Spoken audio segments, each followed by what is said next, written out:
Assalamualaikum warahmatullahi wabarakatuh. Halo semuanya. Perkenalkan, kami dari kelompok 7 akan menjelaskan mengenai materi tentang perangkat lunak dan perangkat keras dalam sistem informasi manajemen ketatausahaan.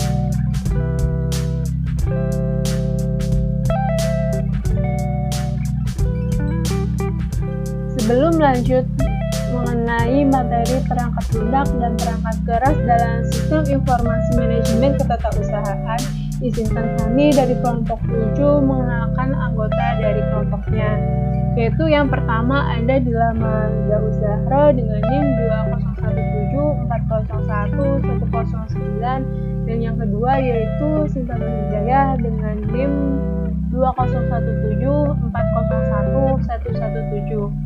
Dan yang terakhir yaitu ada Nabila Nur Zahrani dengan NIM 20174011139.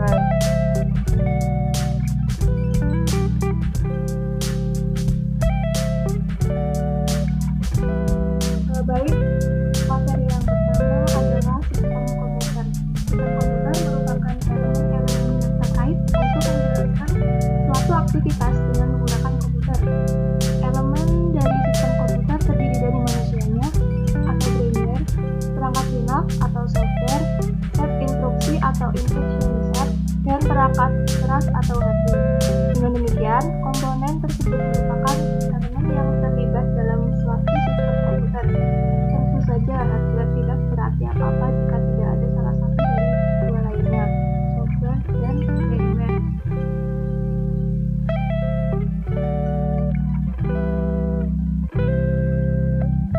Selanjutnya ada dasar-dasar komputer.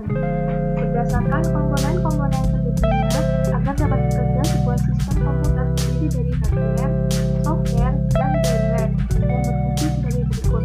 Yang pertama, hardware atau perangkat keras.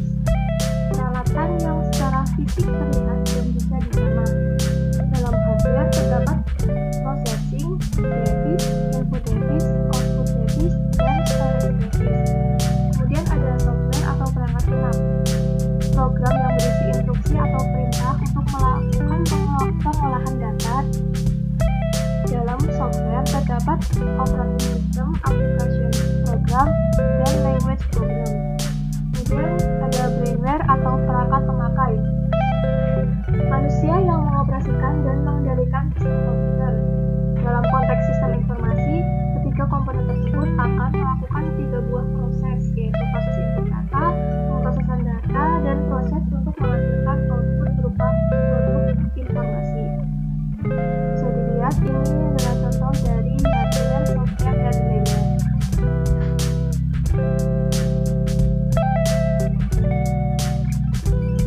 Oke, baik, di sini kita akan menjabarkan satu persatu dari perangkat-perangkat tadi. Yang pertama itu ada perangkat keras atau hardware.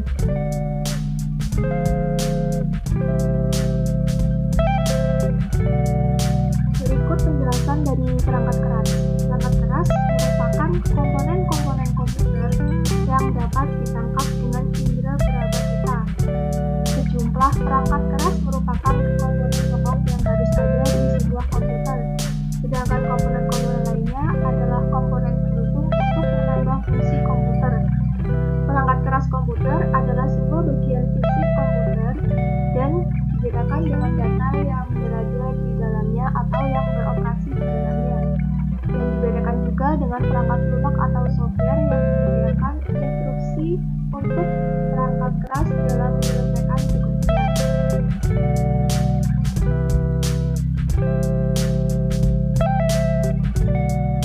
Baik, materi yang selanjutnya itu ada macam-macam komponen perangkat keras. Dalam pembahasan ini, kami akan mendeskripsikan fungsi dari komponen-komponen dari perangkat keras komputer atau hardware, yang diantaranya sebagai berikut. Perangkat keras yang pertama ada processing device atau CPU, yang bisa disebut dengan Central Processing Unit. CPU ini berperan untuk memproses arahan, melaksanakan pengiraan, dan menguruskan haluan informasi menerusi sistem komputer. Unit atau peranti pemrosesan digunakan berkomunikasi dengan peranti input, output, dan storan bagi melaksanakan arahan-arahan berkaitan. Dalam komputer-komputer modern,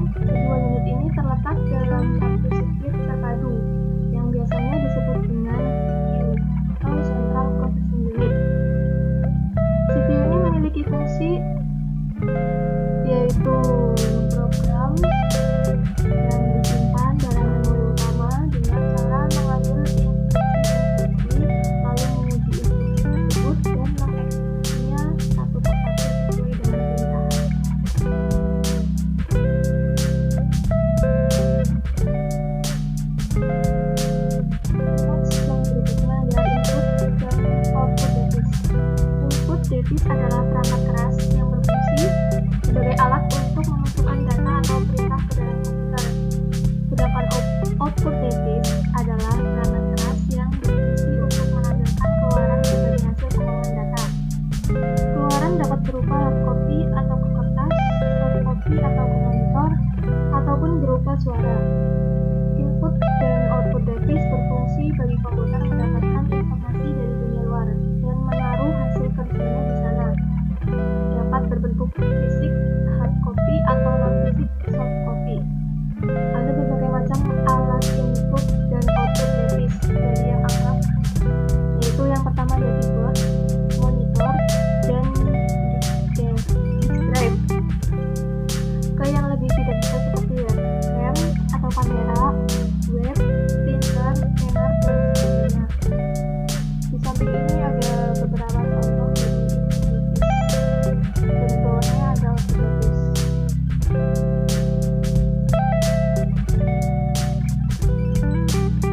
Selanjutnya ada storage device, yaitu register CPU yang berukuran kecil sehingga tidak dapat menyimpan semua informasi. Maka CPU itu harus dilengkapi dengan alat penyimpanan yang berkapasitas lebih besar, yaitu memori utama. Storage device ini terbagi menjadi dua. Yang pertama ada internal storage dan ada external storage. Internal storage merupakan media penyimpanan yang terdapat di dalam komputer, yaitu berupa RAM dan ROM. RAM itu sendiri yaitu random access memory dan ROM adalah read only memory.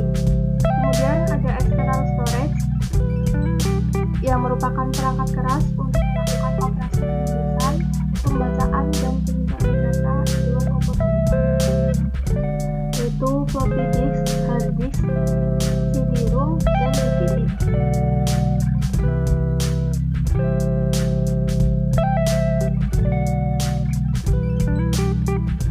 Yang selanjutnya yaitu fungsi perangkat keras.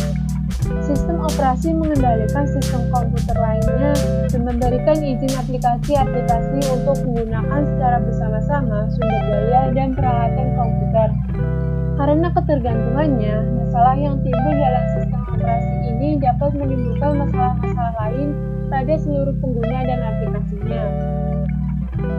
Fungsi-fungsi sistem operasi adalah menerjemahkan bahasa tingkat tinggi ke bahasa mesin dengan menggunakan pengkompilasi atau compiler dan penerjemah atau interpreter, mengalokasikan sumber daya komputer ke berbagai aplikasi melalui pembebanan memori dan pemberian akses ke peralatan dan arsip-arsip atau file data, serta mengelola tugas-tugas penjadwalan dan program yang dijalankan bersamaan.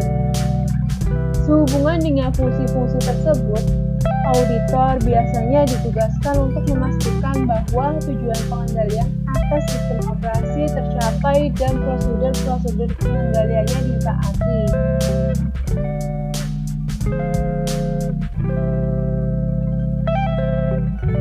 Untuk materi yang selanjutnya yaitu mengenai perangkat lunak atau software.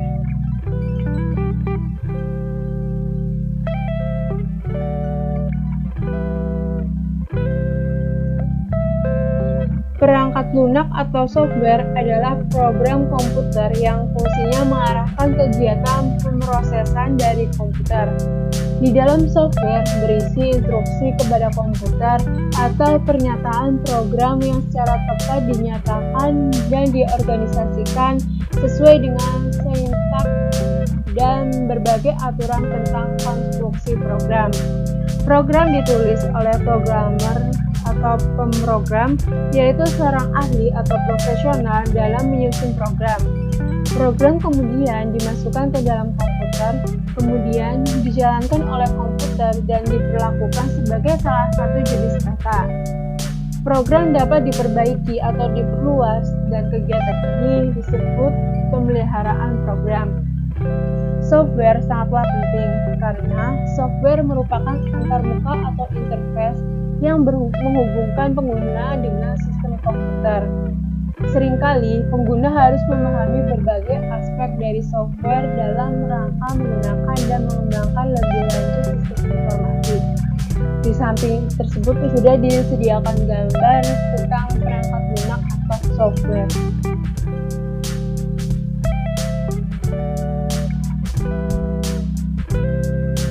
Yang selanjutnya yaitu jenis-jenis perangkat lunak. Ada dua jenis perangkat lunak, yaitu program sistem dan program aplikasi.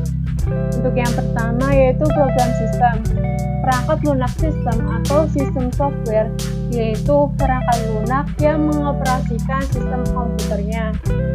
Perangkat lunak ini terdiri dari 3 jenis, yaitu sistem operasi, program utility, dan program bertujuan khusus. Berikut sedikit penjelasan mengenai klasifikasi program sistem, yaitu sistem operasi. Sistem operasi atau operating system merupakan program yang ditulis untuk mengendalikan dan mengkoordinasi kegiatan operasi dari sistem komputer. Tugas dasar dari operating system adalah mengelola perangkat keras secara hati-hati dalam rangka mencapai hasil sebaik mungkin.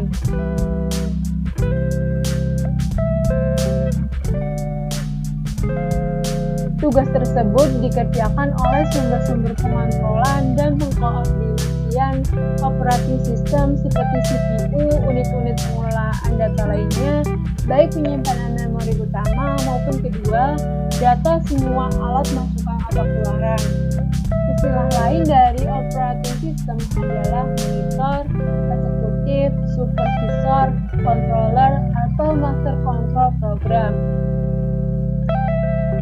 Sebuah komputer dapat memiliki satu atau beberapa sistem program. Sebuah sistem operasi untuk sebuah komputer dapat saja sangat khusus untuk model atau keluarga komputer, atau biasanya disebut sebagai sistem operasi khusus atau proprietary. Atau ada pula sistem operasi yang dapat digunakan di berbagai jenis komputer yang dihasilkan oleh beberapa perusahaan pula. Misalnya, sistem operasi atau DOS untuk Apple adalah khusus karena hanya dapat digunakan pada komputer Apple saja.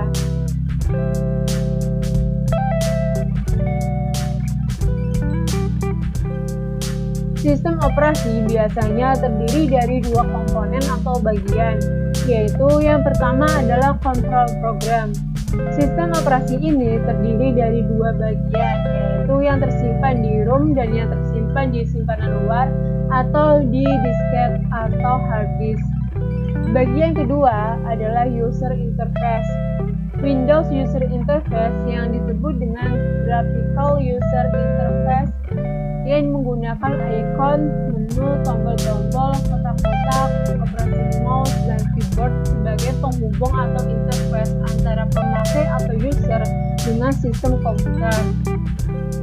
Secara umum, operating system mempunyai fungsi seperti manajemen di dalam perusahaan yang harus mengelola sumber-sumber daya atau resource dari perusahaan.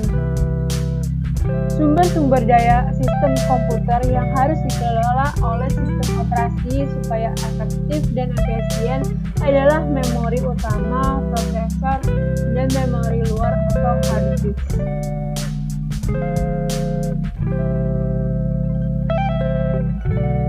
Baik, selanjutnya saya akan menjelaskan materi yang telah dijelaskan oleh kita.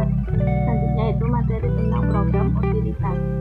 US juga menyediakan fasilitas sejumlah program bantuan yang disebut dengan operating system service atau utility. Program-program bantuan ini misalnya adalah text editor. Dalam program utilitas termasuk program pilihan dan gabungan yang akan memilih data sesuai dengan urutan alfabetik, numerik, atau berbagai cara pengurutan lainnya, atau akan menggabungkan serangkaian data atau serangkaian sel data. Ada beberapa jenis program utilitas, antaranya yang pertama program utilitas pemindahan digunakan untuk memindahkan data atau program dari suatu media ke media yang lainnya. Yang kedua, utilitas diagnostik digunakan untuk memberikan pesan kepada pengguna untuk menjelaskan tingkat atau dalam logis sebagai bantuan dalam melakukan terhadap program. Yang ketiga, utilitas memori RAM yang bisa digunakan apabila penyusun program tidak mampu mengisolasi dan mengoreksi segala program. Selanjutnya yaitu materi tentang program tujuan khusus. Sistem ini dimaksud untuk meningkatkan kemampuan sistem operasi dan memberikan layanan khusus kepada program aplikasi. Misalnya program manajemen file yang sangat bervariasi, yang paling canggih dikenal sebagai sistem manajemen database yang dirancang untuk mengelola seluruh file komputer yang memiliki rancangan file khusus.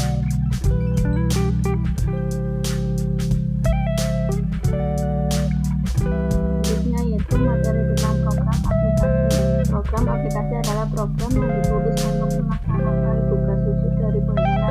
Jenis program ini memiliki sifat pasti tentang pemrosesan yang harus dilakukan dan data yang harus diproses guna menyelesaikan suatu pekerjaan. Bagaimana hasil pemrosesan dilakukan dan berbagai rincian yang berkaitan dengan kegiatan khusus atau aplikasi. Prosedur umum untuk mengembangkan dan mengoperasikan program adalah sebagai berikut. Yang pertama, program ditulis oleh personil departemen sistem atau pengguna yang terdiri dari organisasi di luar. Yang kedua, program dijalankan di dalam komputer untuk menemukan adanya galat dan komunikasi galat dikoreksi. Ini dikenal sebagai program debugging. Yang ketiga, program adalah input bagi komputer yang melakukan pemrosesan data. Yang keempat, data yang akan diolah oleh program yang dapat berupa input dari sistem komputer baik bersama-sama dengan program atau data bersangkutan merupakan bagian dari file internal yang kemudian akan diambil guna diakses lebih jauh.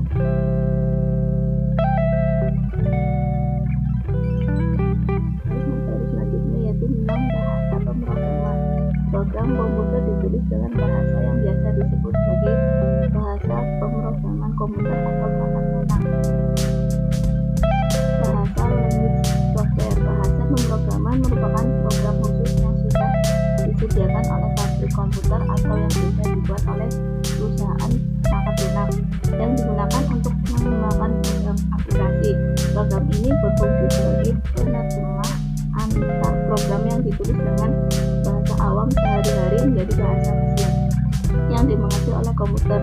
Tujuan dari bahasa pemrograman adalah untuk memungkinkan para pemrogram untuk mengembangkan pemecahan masalah bagi masalah pengolahan data secara struktur dan kemudian mengkomunikasikan secara tepat pemecahan tersebut kepada sistem komputer.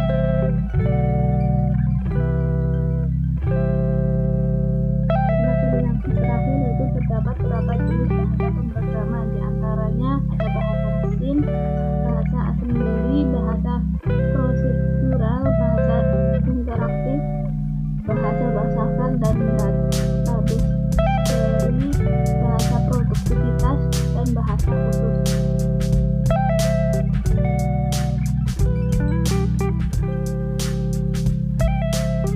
Karena materi tentang perangkat lunak dan perangkat keras sistem informasi manajemen ketatausahaan sudah selesai, kami dari kelompok 7 pamit undur diri dan mohon maaf yang sebesar-besarnya jika ada salah kata yang tidak baik dan kurang mengenakan. Kami mohon maaf yang sebesar-besarnya.